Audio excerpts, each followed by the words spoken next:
ಜಮೀರ್ ಅಹಮದ್ ಜೊತೆ ಹಣದ ವ್ಯವಹಾರ ವಿಚಾರ ವಿಧಾನಸೌಧದಲ್ಲಿ ಸಚಿವ ದಿನೇಶ್ ಗುಂಡೂರಾವ್ ಸ್ಪಷ್ಟನೆ ಕೊಟ್ಟಿದ್ದಾರೆ. ಈ ಬಗ್ಗೆ ಲೋಕಾಯುಕ್ತರು ತನಿಖೆ ಮಾಡ್ತಿದ್ದಾರೆ. ಹಣದ ವ್ಯವಹಾರ ಮಾಡಿದ್ದೇವೆ, ಅದರಲ್ಲಿ ಮುಚ್ಚುಮರೆ ಏನಿದೆ? ಜಮೀರ್ ಅಹಮದ್ ಖಾನ್ ಜೊತೆಗೆ ಹಣಕಾಸಿನ ವ್ಯವಹಾರಕ್ಕೆ ಸಂಬಂಧಪಟ್ಟಂತೆ ದಿನೇಶ್ ಗುಂಡೂರಾವ್ಗೂ ಕೂಡ ಲೋಕಾಯುಕ್ತರು ನೋಟಿಸ್ ಕೊಟ್ಟಿದ್ದಾರೆ, ವಿಚಾರಣೆಗೆ ಹಾಜರಾಗಬೇಕು ಅಂತ. ಅದರಲ್ಲಿ ಮುಚ್ಚುಮರೆ ಏನಿದೆ ರೀ? ಹೌದು, ನಾವು ವ್ಯವಹಾರ ಮಾಡ್ತಾ ಇದ್ದಿದ್ರು. ಲೋಕಾಯುಕ್ತರಿಗೆ ಈ ಬಗ್ಗೆ ಮಾಹಿತಿನ ಕೊಡ್ತೀನಿ ಅಂತ ಸಚಿವ ದಿನೇಶ್ ಗುಂಡೂರಾವ್ ಸ್ಪಷ್ಟನೆ ಕೊಟ್ಟಿದ್ದಾರೆ.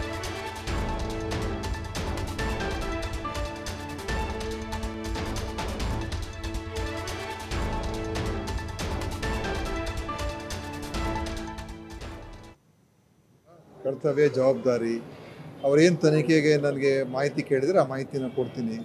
ಯಾಕೆಂತ ಹೇಳಿದ್ರೆ ಇದು ಆ ವಿಷಯ ಏನು ದೊಡ್ಡ ವಿಷಯ ಏನಲ್ಲ. ಜಮೀರ್ ಅವರು ಆ ಸಂದರ್ಭದಲ್ಲಿ ನಾನು ಅವ್ರಿಗೆ ಕೊಟ್ಟಿದ್ದೆ, ನನಗೆ ಅದು ವಾಪಸ್ ಕೊಟ್ಟಿದ್ದಾರೆ ಅಷ್ಟೇ, ಬೇರೆ ಇನ್ನೇನು ಇಲ್ಲ. ನಾನು ಹೇಳಿದ್ದಾರೆ ಮಾಹಿತಿ ಎಲ್ಲ ಕೊಡಿ ಅಂತ, ಅದಕ್ಕೋಸ್ಕರ ನಾನು ಸಮಯ ಕೇಳಿದ್ದೆ ಹಿಂದೆನೇ. ಅದಕ್ಕೆ ಅವ್ರಿಗೇನು ಮಾಹಿತಿ ಇದೆ ಅದು ಅವ್ರಿಗೆ ನಾನು ಕೊಡಿಸ್ತೀನಿ. ಲೋಕಾಯುಕ್ತವ್ರು ಏನು ತಪ್ಪೇನು ಮಾಡ್ತಾಯಿಲ್ಲ, ಅವ್ರ ಕೆಲಸ ಮಾಡ್ತಾಯಿದ್ದಾರೆ, ಅವ್ರು ಎನ್ಕ್ವೈರಿ ಮಾಡ್ತಾಯಿದ್ದಾರೆ. ಅದರ ಪ್ರಕಾರ ನನ್ನ ಏನು ಅದು ಫೈನಾನ್ಷಿಯಲ್ ಟ್ರಾನ್ಸಾಕ್ಷನ್ ಆಗಿತ್ತು ಅದನ್ನು ಅವ್ರಿಗೆ ಮಾಹಿತಿ ಕೊಡ್ತೀನಿ. ತನಿಖೆ ಮಾಡುವಂಥದ್ದು ಅವರ ಕರ್ತವ್ಯ ಜವಾಬ್ದಾರಿ. ಅವರೇನು ತನಿಖೆಗೆ ನನಗೆ ಮಾಹಿತಿ ಕೇಳಿದರೆ ಆ ಮಾಹಿತಿನ ಕೊಡ್ತೀನಿ. ಯಾಕೆಂತ ಹೇಳಿದ್ರೆ ಇದು ಆ ವಿಷಯ ಏನು ದೊಡ್ಡ ವಿಷಯ ಏನಲ್ಲ. ಜಮೀರ್ ಅವರು ಆ ಸಂದರ್ಭದಲ್ಲಿ ನಾನು ಅವ್ರಿಗೆ ಕೊಟ್ಟಿದ್ದೆ, ನನಗೆ ಅದು ವಾಪಸ್ ಕೊಟ್ಟಿದ್ದಾರೆ ಅಷ್ಟೇ, ಬೇರೆ ಇನ್ನೇನು ಇಲ್ಲ.